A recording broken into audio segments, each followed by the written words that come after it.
Hello, and welcome to Conversations from the Alcove. My name is Caridad Svich. I am the artistic director of New Works at the Lortel Theater in New York City. And today's guest is Gloria Oladipo. And I wanted to start with a brief audio description of myself before we launch into the conversation. I am a fair skinned person with today my hair is brownie brown, mousy brown. I was going to say brownie brown, mousy brown. I'm wearing it up. I usually wear it around my shoulders. I have bangs are on my forehead, sort of dangling on my forehead. I have round glasses. They're perched on the tip of my nose. I have brown eyes, the hint of red lipstick on my lips, and I'm wearing a polka dot shirt, black background, white polka dots. And my background is blurry intentionally, but it's you might see the outline of a white wallish thing, and then the outline maybe of like wooden paneling somewhere. And if you haven't been to Conversations from the Alcove before, if you haven't listened to our shows or, watched it, if you so do that on YouTube, it's basically a series of conversations with theater makers around art, craft, life, and the world, not necessarily in that order. And here's a brief bio of Gloria, our guest today, playwright based in New York City, proudly hailing from Chicago, which I didn't know. She writes Black comedies about Black women, exploring themes of caregiving, mental health, and trauma through a mix of realism and absurdism. Is also a 2023-25 Public Theater Emerging Writers Group Fellow. Also has many careers over being as a breaking news reporter for The Guardian, covering politics and entertainment and more things. We'll get into that. I'm fascinated about the many hats you wear because I love people who wear many hats. But Gloria, thanks for being here and thanks for making time. Yeah, thank you for having me. This is really exciting. And I'm happy. Hey, everybody. Yay! Hi everyone out there, right? So if you've watched the series before, I always start with the same question, which is how has the climate crisis affected and is affecting your art practice? I love this question. Thank you for having me. I think the climate crisis has impacted in a couple of ways. One, I just think everything just feels a bit more urgent. I think that I've been thinking a lot about just this idea of and I think I've been seeing a lot of plays recently. I'm a Lortel voter, so I've seen the whole off-Broadway season. And I think everyone is kind of resonating and responding to this idea of emergency and how much time do we have and the uncertainty of this thing called living and of this environment. So there's been I think themes of dystopia are heavy in mind for one, but also I think in that same vein, I think I've been thinking a lot about just love as an ideal and sort of pockets of love and what are the people and places that we prioritize as we're going through uncertain, difficult times, and also how do we and those places and people and things are not perfect. So in the meantime, how do we make sense of them? And then also just finally, I think a lot about, I think I've been reading and just kind of writing, very gently writing pieces about the atmosphere around and the world itself. I've found a lot of my work, one of the play I'm developing now at the public is it's not about climate change per se, but it's still, I feel nature has kind of found its way into the work as a kind of very neutral and beautiful space that is taken for granted, but has a lot of healing. I found the outdoors to be kind of a place of solace, and I think as we live through moments of climate history where the world is at its complete hottest, or places that have never seen this level of pollution are seeing it, for instance, when New York was literally yellow because of all the smog. I think that has kind of filtered in the way I'm thinking of my art in general. But I've been thinking. It's just a final thought. I've been thinking a lot. There was this, and I'm not to spoil. I won't do. Well, it's done now. But I saw it in the Amazon warehouse at Playwrights Horizon, our Amazon warehouse parking lot. Great play. And there's this moment, I think, it's all about I think climate disaster, right? And there was this moment when a character literally shifts himself to like their loved one. And I feel like that's kind of where I was really inspired by that play, by that moment. And I think that I've been thinking a lot about that moment and what it means, like, what does love look like in circumstances that are not ideal and horrible. But yeah. Yeah, no, fascinating. I wonder if it's affected, a lot of this is about theme and content and subject matter, but has it affected the form of how you're making things at all? Yeah, I love that question. I think it's affected yes and no, right? Like I think I've been really sort of interested in like, I feel like my work has gotten like not more realistic. I feel like I've always kind of written in terms of realism, but there's something about sort of like having a world where we don't really know what it's going to look like, and like and theater being and theater being part being part archival, that kind of does make me like really interested in these like more these tinier moments of living versus like maybe like plays previously to me that were more freewheeling or more like absurdist or more gothic. I mean, I think also like I've always appreciated, I feel like I've been inserting a lot more things like beats and just like things that feel like more human and textured, only because I think that like, we really don't know how much time we have to like sit with each other soon, which is like really depressing to say. I'm sorry for anybody who's like having a bad day, but like, I think I've been really interested in kind of plays that like writing plays and writing in forms that feel much more tapping into my humanity and tapping into like what it means to be a human, versus plays that I think maybe are more argumentative or more about like a theme or topics. Like I think that's like a form of it, and a lot of that might look like more silences and more sitting and just like kind of like more ambiguity as a form as like a form/format, and just kind of and just really one thing I've noticed too is just ability to like bring more visuals in as well, only because I think that like again like the world that we know it and like as we appreciate it in terms of just like having a clear sky, having grass that is green, having water that like runs clear is like not a given anymore and really hasn't been for a while. So I think I've been trying to like I think some of my pieces have been like capturing that like inadvertently, not even purposely, but just because like it feels like I think I'm feeling very archival and sensitive and like wanting to kind of be close and like quiet, if that makes sense. Yeah, that totally makes sense. Yes, I think a lot about the materials that we're using to make our art with, and I have this. I know I've said this before on these series, but I'll just keep saying it until it actually happens. Which is, I have this dream that all the theaters in the U.S. would pledge to go green, like literally all of them, commercial, not for profit, whatever, amateur, community, like all of them, like actually sign a statement and said we are going to go green in everything that we do. Because I feel like until that happens, we're going to be stuck in sort of systems where we're not addressing the crisis that we're in.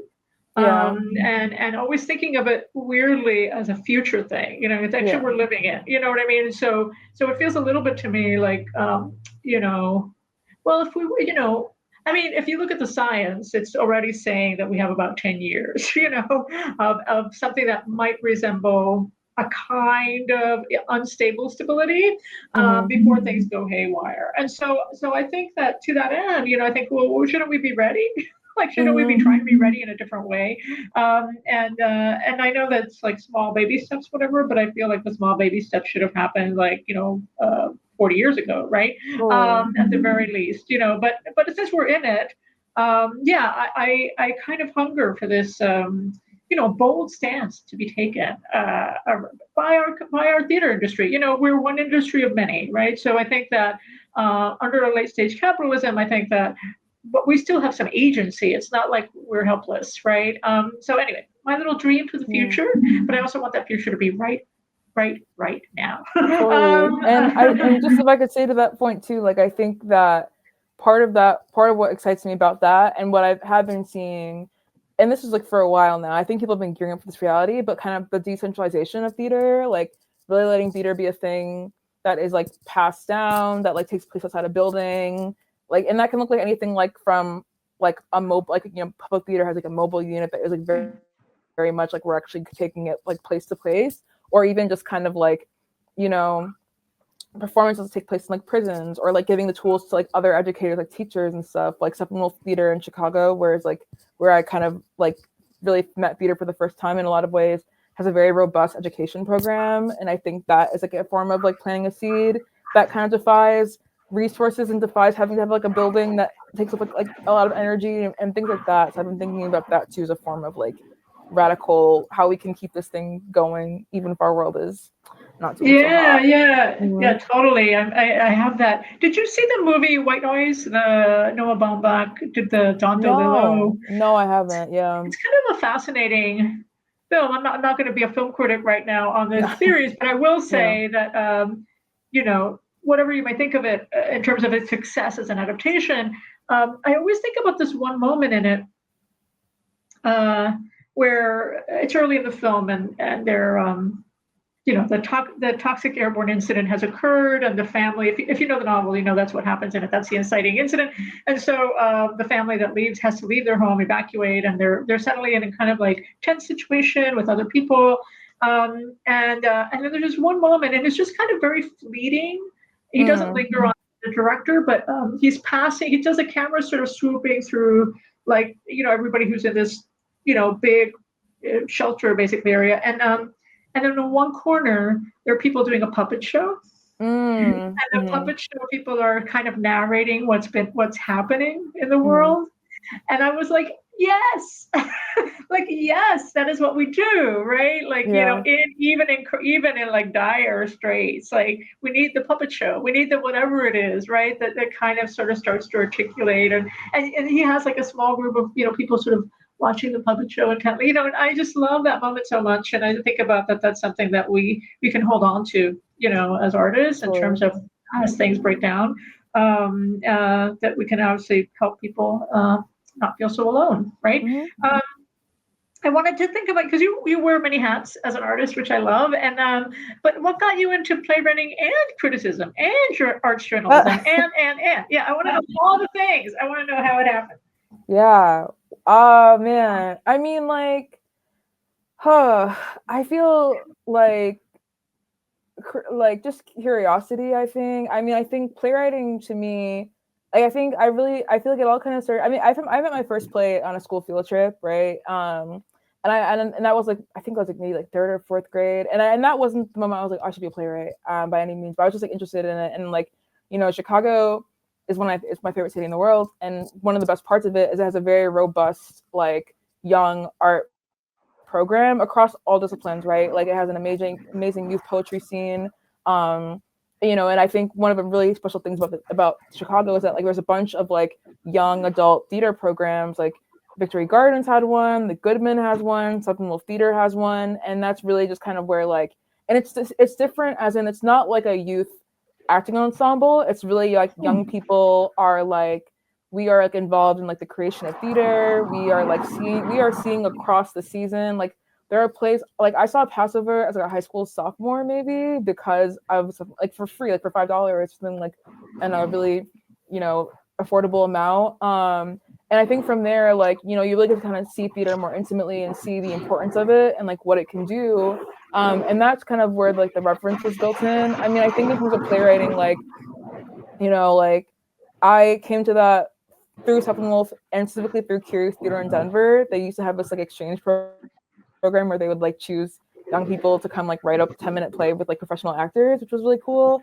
And then just kind of like seeing it, you know, being able to like write plays and like do like the 2 little playwriting classes in college. Shout out Nisha Stratford at Cornell University. And yeah, and I think in terms of theater criticism, that kind of came about more when, so I guess to do the timeline, I freelanced all throughout college, mainly writing personal essays and like art criticism for like really kind of online publications. So I did like a teen vote. I wrote for Teen Vogue. I did like Bitch Media. Can I swear on this? Sorry, I didn't even. I mean, it's too late now. Sorry. But like, you know, like so kind of like more critical, like kind of cultural criticism essays. And then after college, I was freelancing with The Guardian as like a breaking news reporter to like, cause like money. And I couldn't figure out like what to do with my job wise. And then I got hired there as like a full-time staff position, and then just from there it's a collaborative place. So I like just started kind of like writing theater criticism there, and like I think they just had that interest, and then and it's just kind of like I think you kind of like learn on the job, and then I was able to do like the sort of National Critics Institute with the O'Neill Center that's like run by like Chris Jones of the Chicago Tribune and Naveen Kumar, who's now at the Washington Post, and they're both lovely. So I think I'll say like I think I've had a very like intersectional approach to these different disciplines that has kind of like come together under one person, because I just really appreciate them all. I think they all sort of also is this me? Is this noise me, or is this maybe it's just never mind. But I'm not hearing anything. Yeah. That's great then. That's awesome. But yeah, I think I've had it's been I think part of it is like there's been I think like I've had a more interdisciplinary approach only because I just so happen to be doing these things, and I think they actually really do all inform each other. It's been really helpful to like know what it means to like write, to like see a play and like respond to it in an essay as a playwright and as a critic, and on the same time it's been really helpful to like know who the critics are as a playwright, and just like know that they're actually people, and like and as journalists that like the tools of like being meticulous and like researching, all that kind of comes together under like one individual. So it's been a lot of hats. My head hurts. But yeah, it's been cool. It's cool. I resonate. I wear a lot of hats as well, and but it's funny because I think when I went to grad school many moons ago, it was not so common, right? Like I think that I remember going to grad school as an MFA playwright, whatever, and being a little bit like, wait a minute, only playwriting? Can I do other things? You know what I mean? I was like, I'm a writer, right? I should be able to like. And I said, I want to write criticism, and I want to translate, and I want to, and I want to write think pieces, and I want, and I think that not that I was dissuaded from that, but I think that people were kind of a little bit like, no, you should focus on the one thing, and I was like, but why? But why? It's like you should be able to move through. I mean, if you look through, the past, there are many people that are primarily playwrights, or we know them as playwrights historically, that also wore other hats, right? Totally, and so it's not uncommon, but it's sort of fascinating, I think, a little bit how our field sometimes likes to kind of like pigeonhole people. Totally. And say, you do this only, and that's all, that's it, and you focus on that. And there's also, I think, this strange thing about like it might change your work somehow. Yeah. And I have questions about that actually, and I don't know if you feel the same way.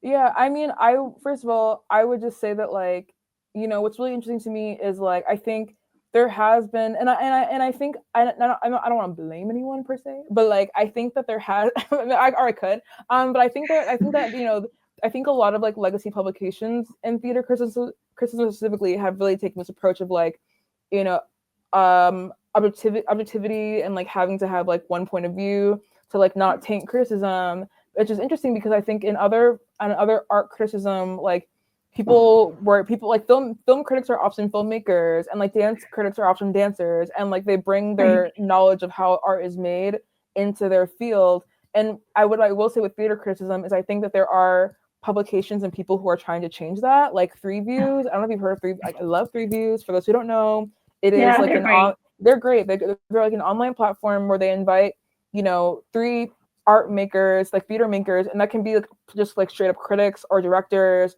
or people who function across all platforms to like write a response to an art piece, and not just like a straight up criticism, but like it can be like a profile of the artist or like a drawing response. So that to me is very exciting. But I also think it's cool to see other sort of people who I think are wearing more than one hat. Like I think Sarah Holdren, I believe is their name. Yeah, and I believe that they're a director as well. I think there are also people who are like really trying to be like doing both of those things. And I don't think it taints the work. I think that we are all. I don't necessarily believe there's any such thing as like a objective theater criticism. I think the best that you can do is just kind of like obviously I wouldn't review a place where I'm actively like working or in residence, just because I think like I feel like I just, not because I think I couldn't, but just because I think that there's a level of trust between the reader and the critic, and I want to like maintain that. But I think overall, like it's I think it's really hard for anybody to say they have no idea who, like, they've never met people who are like working on something at any respect. You kind of just do the best that you can, and also I think that like there's like a level of honesty that I think undergirds all of this, and a desire to be collaborative and make the work like not even better, but just engage the work, that I think kind of is like a form of check and balance on like fair theater criticism. So, but yeah.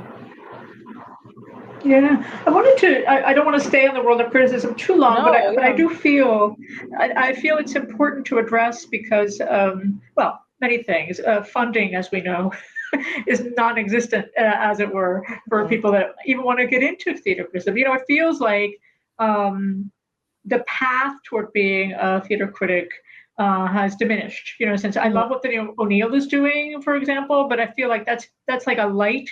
And it feels like there's a lot of there's a lot of darkness. Like there's nowhere, you talk to people like, I'd like to do this, but where do I go? How do I train? Where do I start? And I think that, I was bemoaning the maybe with melancholy, there used to be the blog scene. So the blog scene way back when, right? So it doesn't feel that long ago, but it was like in the early aughts. The blog scene for theater was really intense.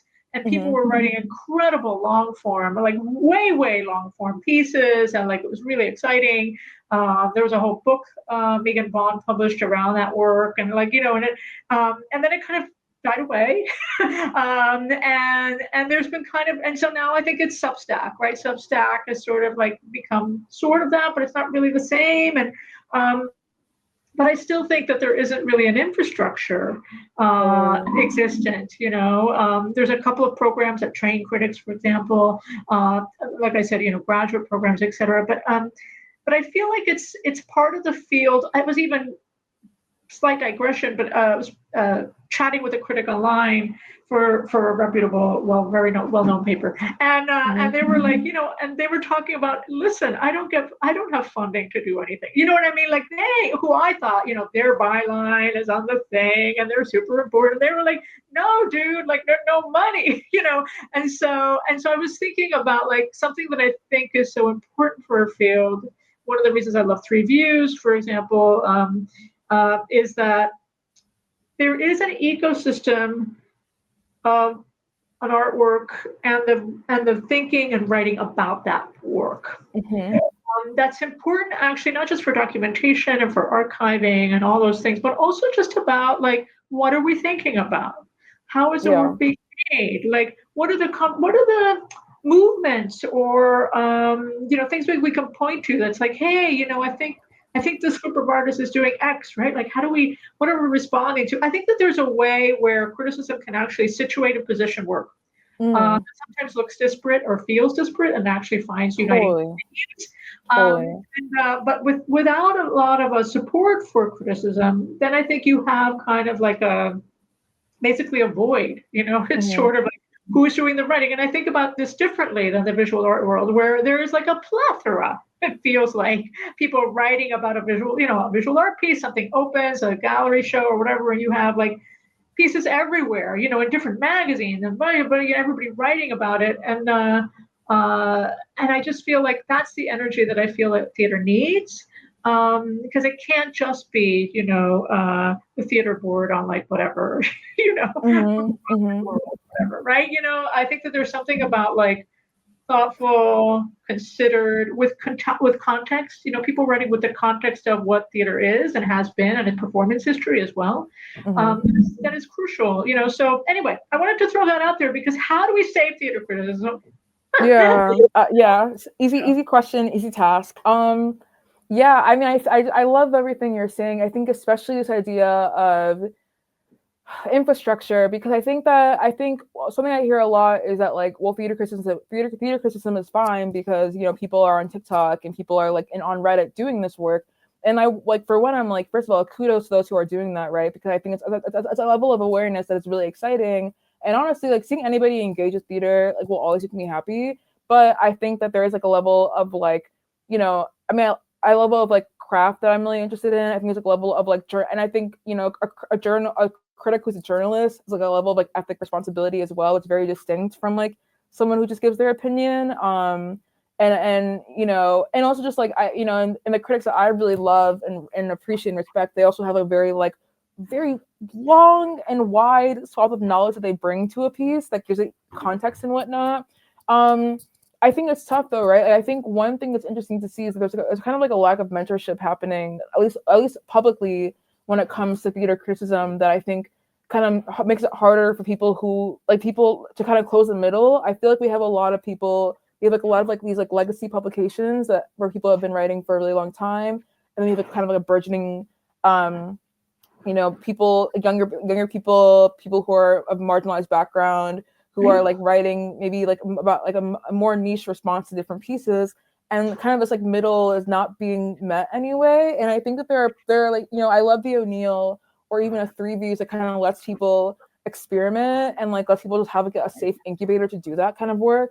And I just kind of like want more of it, and I kind of want more of it to happen sooner. Like I kind of want like there to be an ability for like high school students and like teenagers to just like write theater criticism and have it be on public platforms like the Times or like Vulture or like Variety, but without like and with the guidance of like an editor who has been doing this for a while, and you can be like, hey, you probably shouldn't like this is how you structure, like, you know what I mean, like things like that are really exciting to me. And you know, I think another thing I think too is like, you know, I think like my first interaction with theater was something like Theater Talk, and like was kind of like a very, you know, I'm like a very like public broadcast like way. I was at like the Weird Kid in Chicago, like reading that or like watching it on YouTube, being like, wow, these people are so funny. Like, and I think it'd be cool to like bring that back. And by the way, if they do, like, please have me. But like kind of like bring it back and like have it be, and like have it kind of be taken out of its context of like people, you know, voting up or down on a piece of theater,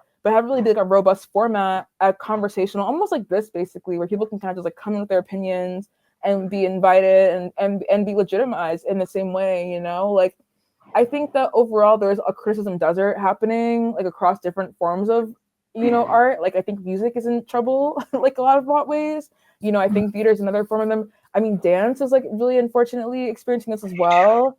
So I think I don't think theater is super unique in this, but I do think that, you know, we have a lot of there's like a lot of kind of like you know, DIY interests and alt interests that which I think is like great on its own and really amazing, and has the ability to be like featured and funneled into like more larger ways, right? Those are just like thoughts I have as well. And you know, I think there's like BIPOC critics that are doing this. There's like Queerly and like all these other places that are doing it. But I really feel like it'd be really cool to kind of see legacy publications partner with these like kind of more niche people, and like, you know, co-pub really great reviews, lift up really great reviews, even like a retweet from like a certain theater critic is like always so exciting, like, you know what I mean, like things like that I think are just like really kind of cheap and creative ways I'm just thinking about. And I think all that has to come from like this understanding that we all have a part to play in this industry, and that like it's better with all of us, right? Because I think to your point before, like I've read so many reviews where it's like, wow, like maybe the review that the theaters are really concerned about what the critics pick is like, to me, is like, were we watching the same play? Like I, you know, like there's like things that are missed, and I'm always eager to just kind of see like more voices included that can like help at least round out and give voice like what I'm thinking or like what other people are thinking. So that's for myself. Yeah, lovely. You know, it made me think about. I had this like very, very funny thought as you were speaking about. If you probably, I don't know. I'll say if you remember this, and maybe I'm obviously dating myself, but Siskel and Ebert used to be film critics that had a TV show, right? Yeah. And they were very popular, right? Like people saw them, like it was there, and people saw the show. And I thought, why don't we have that for theater?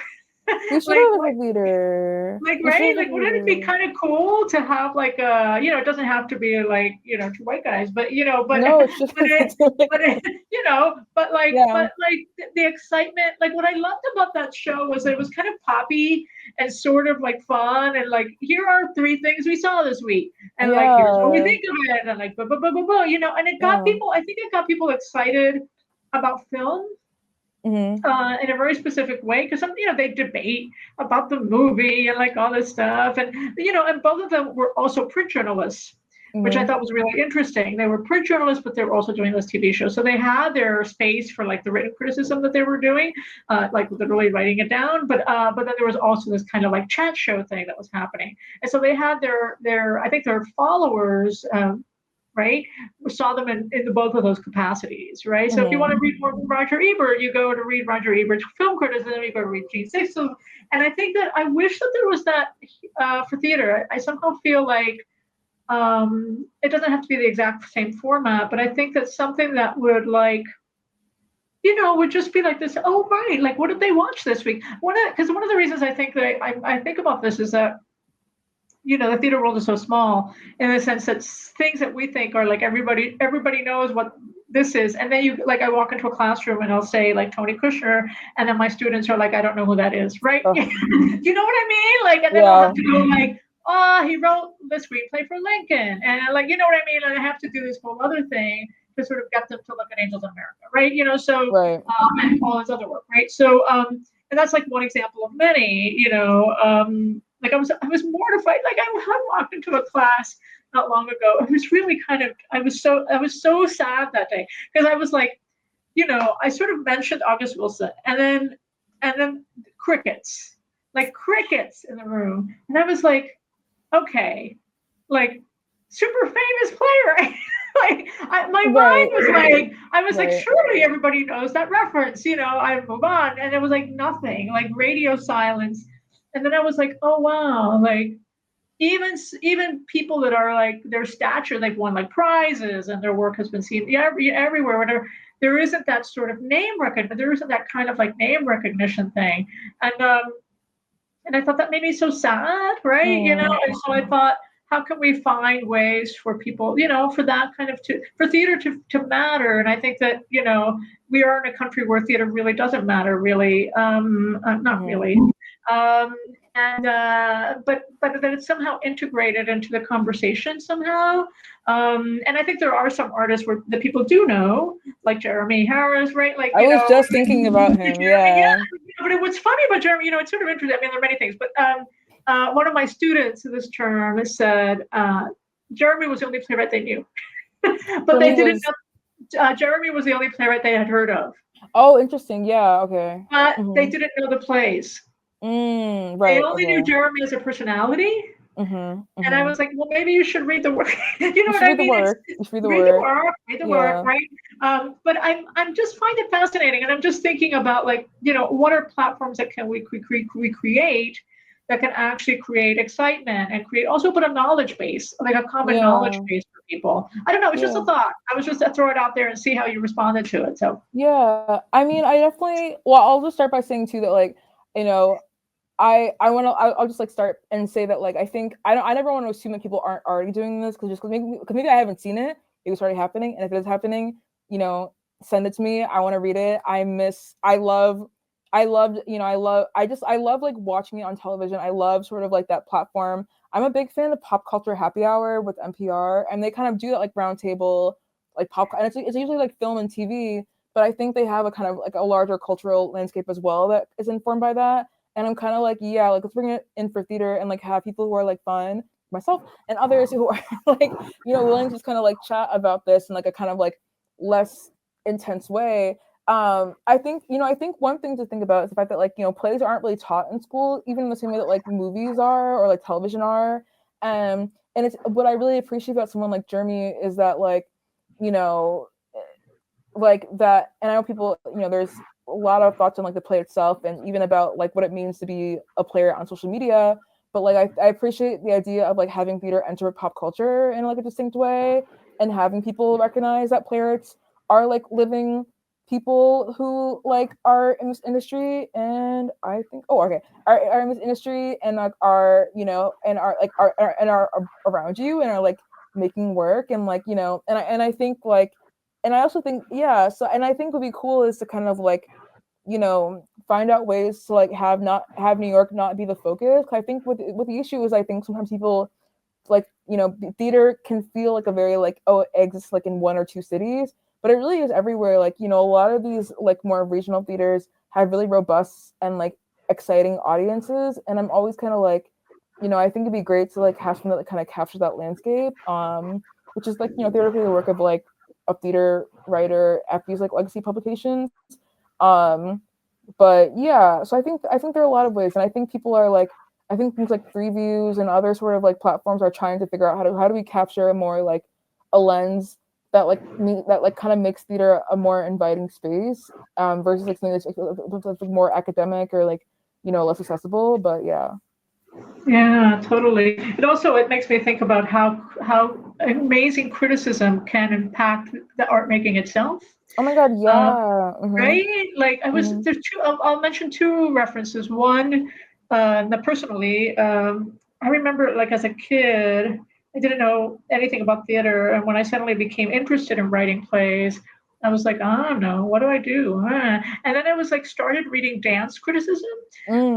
Joe Nakachella, who used to write, amazing dance criticism, and I was living like in Miami, and like I couldn't go to New York, what I mean? But she would write about like Twyla Tharp's work and Mark Morris and detailed and beautiful writing. And I could see it like in my head. I was, oh my gosh, and the writing was so beautiful. And it made me want to make art, reading her criticism. And I think of it similarly with, fast forward many years to the early aughts where you have somebody like Andrew Hayden, with postcards from postcards from the gods, writing these kind of think pieces, which sometimes you'd argue with, and sometimes you'd like, what, Andrew, what are you saying? And a lot of the stuff was like in Germany, like he was seeing work in Germany, he was writing about it, and I was like, but the writing was so specific that I'd be like, I want to make stuff like that. I want to that sounds really cool. I wonder what they're doing in the Germany and the Netherlands and blah blah theater that I don't have access to because it's not being streamed into my home. So even though we have the technology, anyway. So Yeah. anyway, other episode, yeah. But don't get sure on that. I agree. Yeah. But reading Andrew and other bloggers of that time period made me want to make work. And so I think there's also something about like, even if you can't see the work, that act of writing does matter. Totally. That it is transmitting something to a young artist, or an artist that is still making things. I wanted to go into the question about managing time, because how do you manage your time, Gloria? How do you do it? How do you juggle all the things? Man, tips? Any tips? Any tips? I mean, like, oh man, I'm laughing at that question because I'm just like, where I'm like, how do we? Yeah, I mean, honestly, like, if I'm being so for real, like, I think part of it is like a couple of things, right? I mean, like, one, I drink a lot of Celsius, I drink a lot of Alani, I have a lot of energy drinks that keep me, I'm weaning myself off. Are we in our public theater, our emerging writers group, we joke a lot about like how much energy drink we all like consume. But yeah, but like I mean like one is just that, like, a lot of this is like my literal job, and it does kind of pay my like literal rent and literal bills. So like, I think like many people across our great nation, like I don't necessarily always want to like, clock in or do or whatever, but you kind of just have to like. And I think I'm lucky enough to like be in places where I feel like very, I still feel excited to come into work, and to like interact and talk to people who I think are brilliant in all these different facets. Like I feel I have felt really, I have a lot of questions about the direction of theater I'm seeing. and frankly, like, yeah, I have questions and thoughts and concerns, but I feel every time I, like, and not in a glib or false way, like, I do feel very like excited every time I get to see a show, because I just think there's something like very beautiful about what we're doing. And I think when I would stop feeling that way is when I probably would be like, I'm out. And I also feel very grateful to be like thought of for these different things, and to be tagged for different things, or like invited to participate like that. I just feel very grateful and moved. So I think one is I just kind of have to do a lot of things I'm doing. Like, I gotta work. But two is I just like to do these things. Like, three, I don't really have a backup plan. Like, I think Martina Mayuk said this, where she was just like, yo, like, if not playwriting, like, it's nothing else. And I kind of feel the same way, where it's like, I don't have like I write plays 'cause, like there's no other plan. Like I just that is the plan. Like the plan is to like write plays and to like, you know, if not in this institution or in this format, it'll just be like in my notebook at home. So it just so happens to be in a bit more of like a public way with like really incredible people. So I think just like not really having a plan B and like this just being the plan. I think I have a paper calendar that is like how I keep track of my things. I don't do Google Calendar 'cause I don't really know how. And that is really helpful. I mean, you know, I try and be, I think one thing with journalism is that like we are a very like time sensitive, time oriented industry. So it really is like, you can't, you know, if something's due tomorrow at 2, it's not due Friday at 2, it's due like, you know what I mean? So that helps a lot.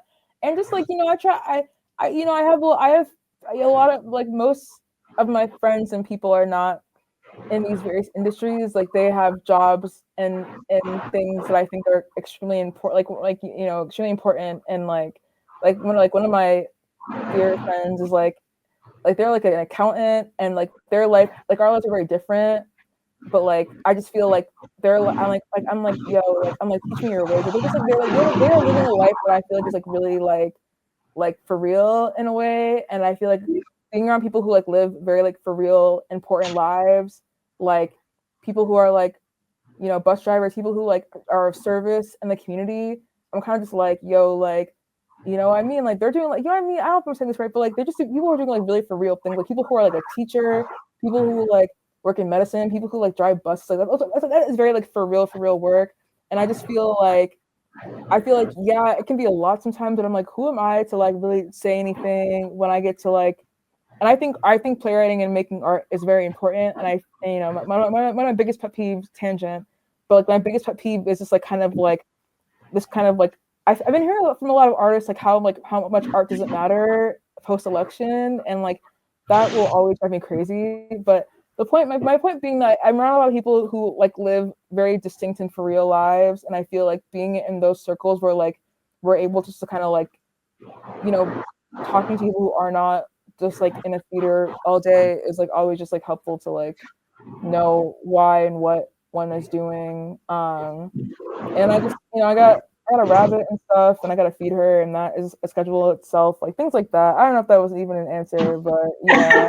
It's totally an answer. It made me think about too about one of the things that maybe doesn't get talked about enough in our industry is that there's one of the things that's very helpful for making art is to actually be away from it for a while. Yeah, That yeah. in the sense that you have to detox a little bit.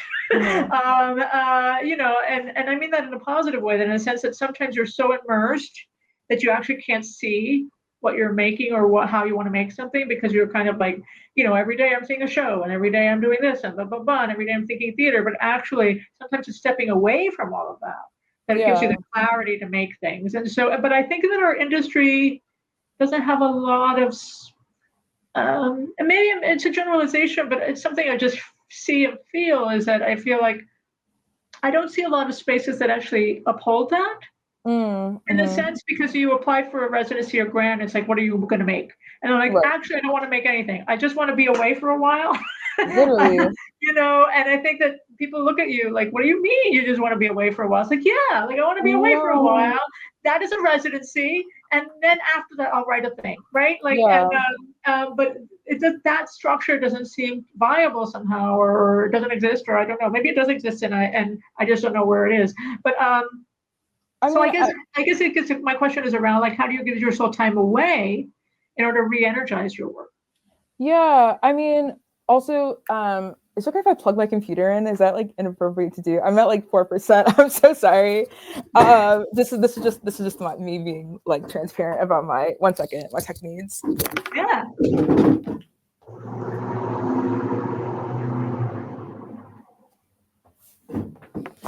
Okay. All good. Thank you. Of course. Oh my god, too much. Oh, sorry. I was having too much fun chatting with you and not enough actual prep time. I mean, Yeah, I think to answer before I answer that, like about how do you take time to recharge, and it was about how do you take time to like recharge and look at your work.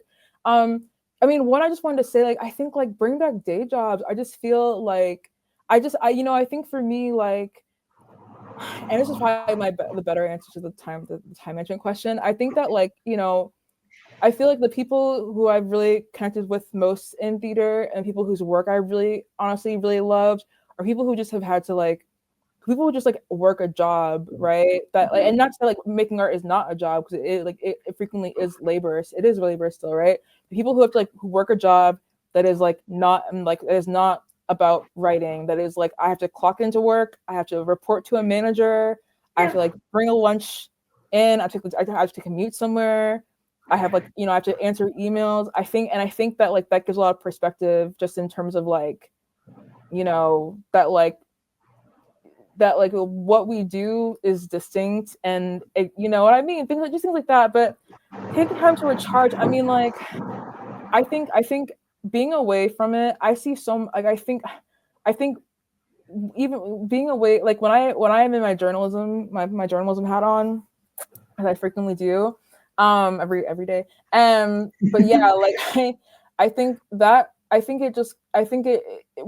get excited to come back to write. Kind of like, okay, like like journalism hat is off, like creative writing hat is on. Like I feel like I try and put humanity in everything, right? So I still feel like a human throughout the day. But I really enjoy telling stories no matter what, right? And I think it just honestly just creates more anticipation for the playwriting work. But I think that I think when it comes to recharging, like I'm in nature a lot. I'm taking a lot of walks. I'm doing a lot of like human being things. I'm cooking dinner. I'm like talking to my friends and family. I'm like going out, and I think I think part of my desire a lot of the time, whenever I think about like taking time away, which was like a residency, like usually like residencies like are not like product focused.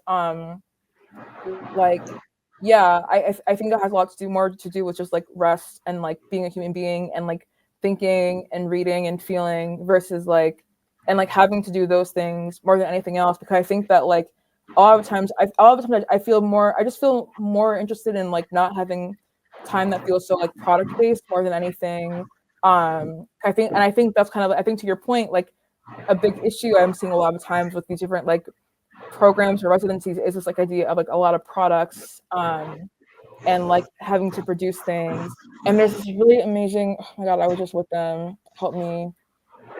There's this one, I'm gonna do a quick Google, but there's this like one, thank you. I was like, there is this one, I went to a residency this summer that was like exactly like that, right? Where it was like fresh ground pepper group. Oh my gosh, forgive me guys. Yeah, they are very much like process, not product. And like that's a very distinct form of like, you can like this week, which was also free, shout out. This week is just to like cook and be in community and like make friends and like read and do a little bit of writing if you want, or to dance or like whatever is needed.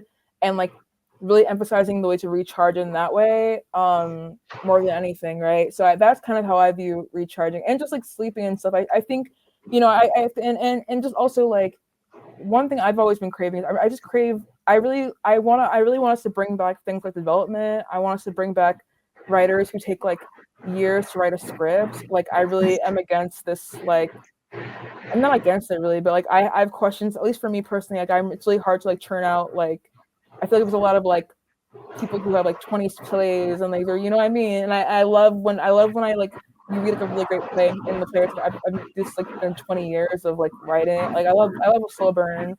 Just yeah, I think just like recharging is like always kind of like working towards that like slow burn and just trying to like do this and like, play a lot of games on my phone. Like I watch TV, like I read books. I go to the library a lot. Like I write in a lot of like I try and be as non-pretentious as possible when it comes to like going to the library, just being in public, being with people who are like doing things, I guess. Yeah. Mm-hmm. Totally. I hear you. We're almost at time, but I'd like to get to this question, which I know is a big question, but maybe we can address part of it. in some way, shape, or form, which has to do, what dreams do you have? What dreams do you have for this industry or for your own path as a writer, or for other people? Oh wow, I love this question. I have so many random dreams. I'm having a lot of dreams about like time. My dreams for this industry, I want people. I want there to be more time for everyone. I want there to be more joy. I want there to be more risk. I want people to embrace, failure and perfection, like non-lessons. I want there to be more quiet. Like I've really been missing I've really been missing the hyper realistic plays where it's kind of just like like I saw they brought back Stop Kiss for reading, and that play was like, I'm like, bring back things like that. Like I'm dreaming of like moments where I like lean in and like I gasp and like I'm legitimately caught by like small surprises. I dream of subtlety. I dream of like, I love a subtle play, like plays like where it's moving, like plays where it's like moving underneath, and like the last minute you're like, oh my god, like, oh, do you all see that? Like I dream that. I feel like for my own career, like I dream of nature. I love to be somewhere in nature. I dream of like maybe of like going to school. I think I've never had like a formal playwriting education ever. I know I've gotten an MFA before. I've taken like 2 playwriting classes. I took a class with like Playwrights Center, which was great. Shout out, they're amazing. But I would love to like do an MFA. I love to do like one of those like really chunky ones where you get to like spend like 3 years like writing and reading and being. So shout out, hey. I dream of like, I would love to just like I'd love to keep writing criticism and like just like keep writing and doing journalism. I feel like I know everything. I know it gets a bad rap because people don't really get it and think critics are like these angry like white men. But I feel like I've met critics who are just like, who really just want to interact and be in the field and like really love playwriting a lot. I dream of doing that. I dream of writing television. I've been really inspired with television recently and like film. I love Michaela Cole. I love her. I love her work. I love her bravery. I love how she puts her whole body and spirit into her project, and I kind of dream of doing that and of like making things that like not everybody understands, and just like and I just dream of like rest and drinking cups of tea and like being with my homies and loved ones and Chicago summers and moments of quiet. I've been really dreaming of quiet and like and a slower pace. I think things are moving really fast. I think there's a lot of like frantic energy and like and fear.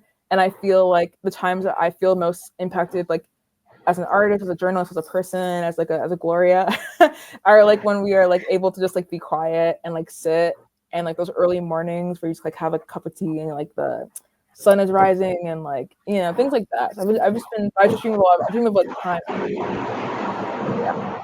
Yeah, it's beautiful. What a lovely way to end the episode. Thank you so much for being with us, Gloria.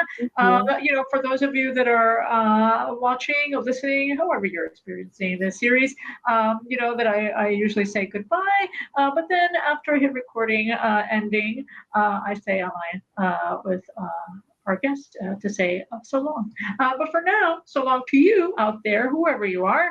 Hello, and come back to Conversations from the Alcove. Thank you for having me. Bye, all. Yay. Bye.